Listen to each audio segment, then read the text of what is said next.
ఓం శ్రీ సాయిరామ్. ఓం శ్రీ సాయినాథాయ నమః. ఓం శ్రీ సాయి పరబ్రహ్మణే నమః. ఈరోజు మనము సత్సంగంలో నిజ జీవితానికి సాయి బోధలు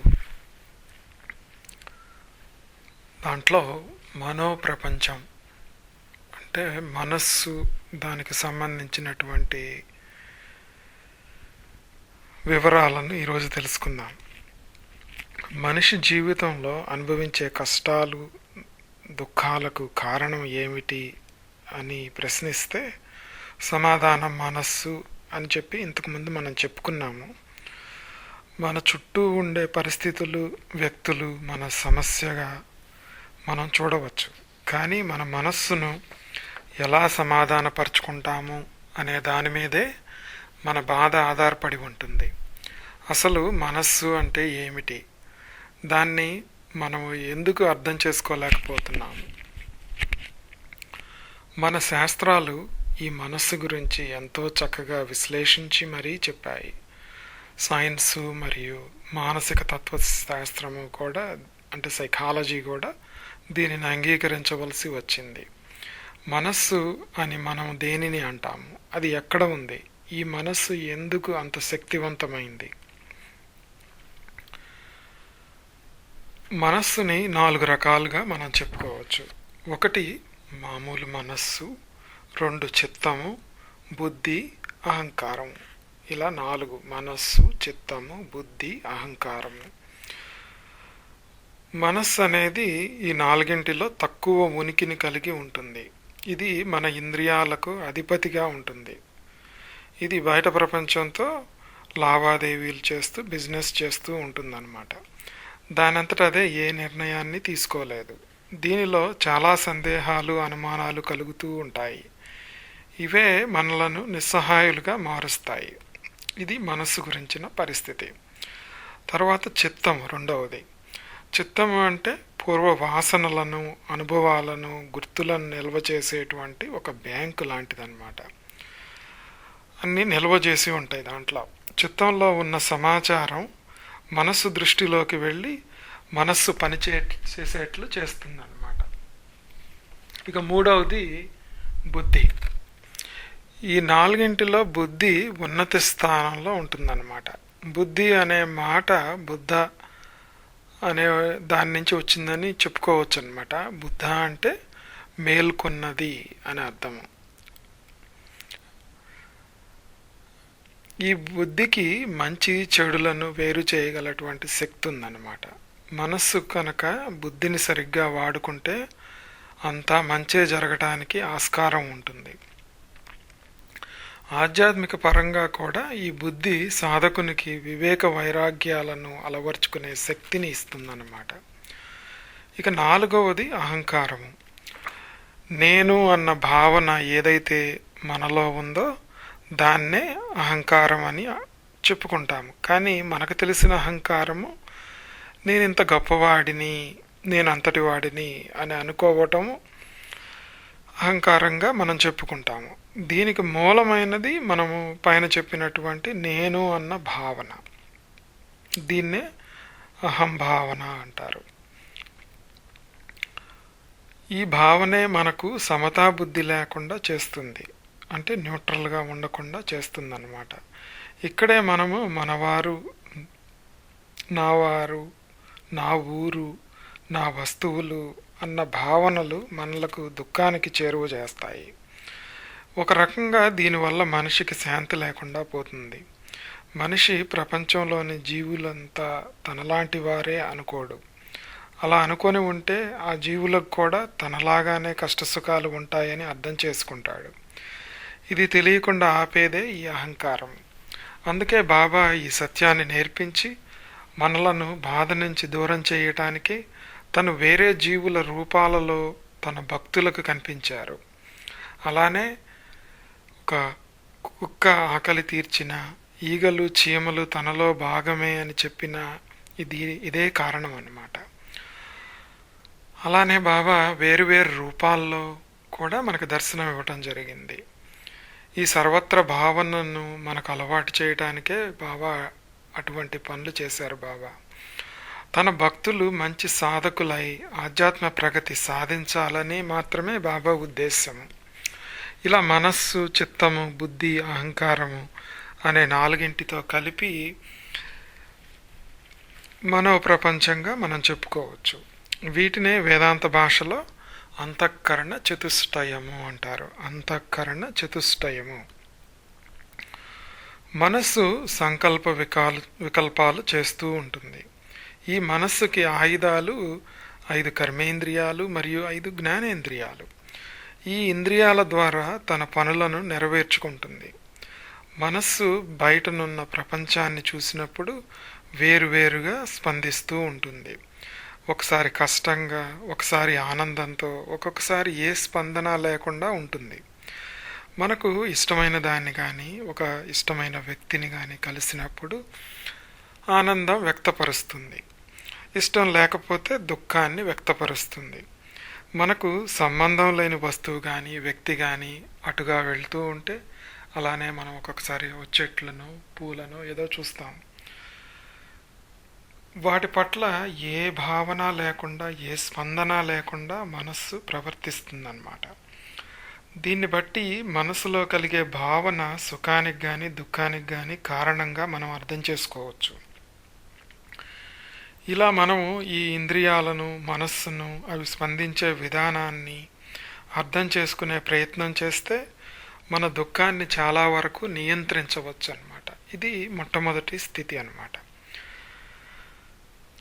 పైన చెప్పిన మనస్సు చిత్తాన్ని వాడుకుంటుంది. ఈ మనస్సు చిత్తాన్ని వాడుకుంటుంది. ఈ చిత్తంలో మన పూర్వ అనుభవాలు, వాసనలు నిల్వ చేయబడి ఉంటాయి. ఒక వ్యక్తిని చూడగానే ఇంతకు ముందు చూసిన, కలిసినటువంటి గుర్తులు జ్ఞాపకంలోకి వస్తాయి. దాన్ని బట్టి మనస్సు స్పందిస్తుందన్నమాట. కానీ ఇక్కడ ఉన్న చిక్కు ఏమిటి అంటే, కొన్ని బయటకు అర్థమవుతాయి, కొన్ని మనకు తెలియకుండా లోపల అపస్మారక స్థితిలో ఉంటాయన్నమాట. ఈ అపస్మారక స్థితిలో ఉన్న అనుభవాలు మనలను చాలా ఇబ్బంది పెడతాయి. ఒక్కొక్కసారి మనం ఎందుకు ఇంత సందిగ్ధంలో ఉన్నామో, ఎందుకు అంత బాధపడుతున్నామో అర్థం కాదు. ఇలా అర్థం కాకపోవడానికి కారణం మనకు తెలియకుండా ఉన్న ఈ వాసనలే. ఈ చిత్తం ఎప్పుడు ఆకలి, కోరిక, నిద్ర, అహంకారాల చుట్టూ తిరుగుతూ ఉంటుంది. ఈ ఆకలి, కోరిక, నిద్రలను తనకు తగ్గట్టుగా వాడుకోవటానికి అహంకారం కూడా సహకరిస్తుంది. ఈ మూడింటిలో నుంచి కామ, క్రోధ, మదమాత్సర్య, లోభ, మోహాలు అనేటువంటివి బయటకి తగు పాళ్లలో వ్యక్తం అవుతూ ఉంటాయి. ఎప్పుడు ఏది అవసరమైతే దాన్ని బట్టి ఇవి వ్యక్తం అవుతూ ఉంటాయి. ఇక్కడ కనుక మనం చిత్తంలో మంచి స్వభావాలు, ధర్మాన్ని పాటించటము, శాస్త్రాలపై మరియు గురువు, దేవుడిపై శ్రద్ధ ఉంటే మనం తప్పుదారి పట్టకుండా ఉంటాం. మనం సత్సంగంలో ఉన్నప్పుడు మన చిత్తం మంచి ఆలోచనలతో నిండిపోతుంది. ఇలా మంచి ఆలోచనలు సమృద్ధిగా ఉన్నప్పుడు బుద్ధిని సరిగ్గా వాడుకోగలుగుతాం. అంటే ఇక్కడ మనం అర్థం చేసుకోవాల్సింది ఏంటంటే, మనము మంచి ఆలోచనలు కలిగిన వాళ్ళతో ఉంటూ ఉండి, మంచితనంతో ఉండే వారితో ఉంటే మన బుద్ధి కూడాను, మన చిత్తం కూడాను పరిశుభ్రమై శుద్ధి పడుతుందన్నమాట. చిత్తంలో ఉన్న వృత్తులు మనస్సును నడిపిస్తూ ఉంటాయి. పతంజలి యోగ సూత్రాలలో యోగ చిత్తవృత్తి నిరోధ అనేటువంటి ఒక సూత్రం ఉందన్నమాట. ఇది 2వ సూత్రం పతంజలి యోగ సూత్రాల్లో. చిత్తంలో వృత్తులను నిరోధించటమే యోగము అని చెప్పి దాని అర్థము. మనం రోజు చేసే పనులలో, ఆలోచనలలో ఈ చిత్తంలో ఎలాంటి భావనలు ఉన్నాయో పరిశీలించటం నేర్చుకోవాలి. అవి సముద్ర తరంగాల వలె ఎగసి పడుతూ ఉంటాయి. ఒక్కొక్క కెరటం వస్తుంది, ఒక్కొక్క అల వస్తుంది, పడిపోతుంది. అట్లానే ఈ చిత్తంలో ఈ యొక్క భావనలు, ఈ యొక్క జ్ఞాపకాలు పైకి లేస్తూ పడుతూ ఉంటాయి. అవి కార్యరూపం తాల్చకుండా జాగ్రత్త తీసుకోవాలి. బుద్ధి మనకు వివేకాన్ని ప్రసాదిస్తుంది. ఇది కూడా మన మనస్సు సరిగ్గా వాడుకుంటేనే. దీనికి మంచి చెడు రెండూ తెలుసు. ఈ బుద్ధే మనకు ఆధ్యాత్మిక పదంలో చివరి దశకు వెళ్లేందుకు కూడా ఉపయోగపడుతుంది. ఇక చివరికి మిగిలింది అహంకారం. దీన్నే అహంభావనగా మనం చెప్పుకున్నాము. ఈ భావన మనలను నిజానికి దూరంగా ఉంచుతుంది. ఒక చిన్న ఉదాహరణతో దీన్ని అర్థం చేసుకుందాము. 2 ఇళ్ళు తీసుకుందాము. ఒకదానికి మంచి రంగులు, బయట మంచి గార్డెను, పూల మొక్కలు పెట్టామనుకోండి. ఇంకొక ఇల్లు అట్లాంటిదే, కానీ ఈ యొక్క రంగులు హంగులు బయట నుంచి లేవన్నమాట.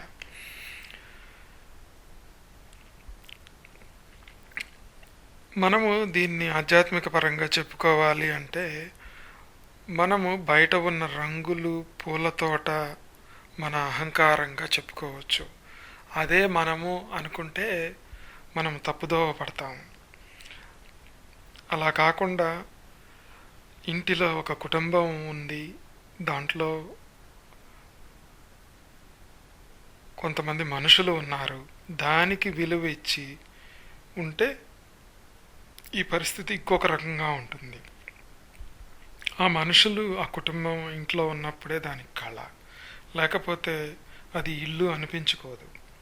అలానే మనలో ఉన్న జీవుడు మనము, కానీ ఈ శరీరము, మనస్సు, ప్రాణము, బుద్ధి ఇవి మనము కాదు.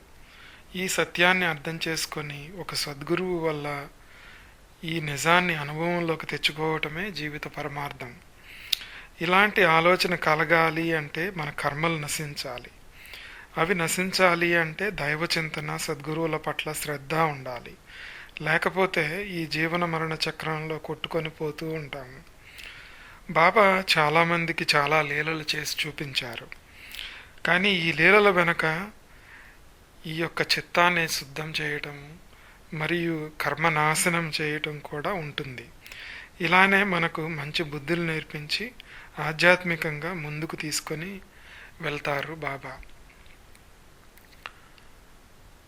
ఇలా మనము ఈ మనస్సు, చిత్తము, బుద్ధి, అహంకారాలను అర్థం చేసుకొని వాటిలో ఎగసిపడేటువంటి ఈ యొక్క తరంగాలను, ఈ ఆలోచన తరంగాలను అర్థం చేసుకుంటూ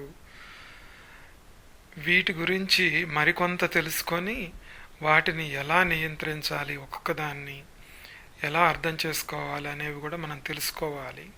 అవి వచ్చే సత్సంగాల్లో మనం చెప్పుకుందాము. అంతవరకు ఈ సత్సంగాన్ని సశేషం చేద్దాము. ఓం శ్రీ సాయిరామ్. ఓం శ్రీ సాయినాథాయ నమః. ఓం శ్రీ సాయి పరబ్రహ్మణే నమః. ఓం శ్రీ సచ్చిదానంద సద్గురు సాయినాథ్ మహారాజ్ కీ జై.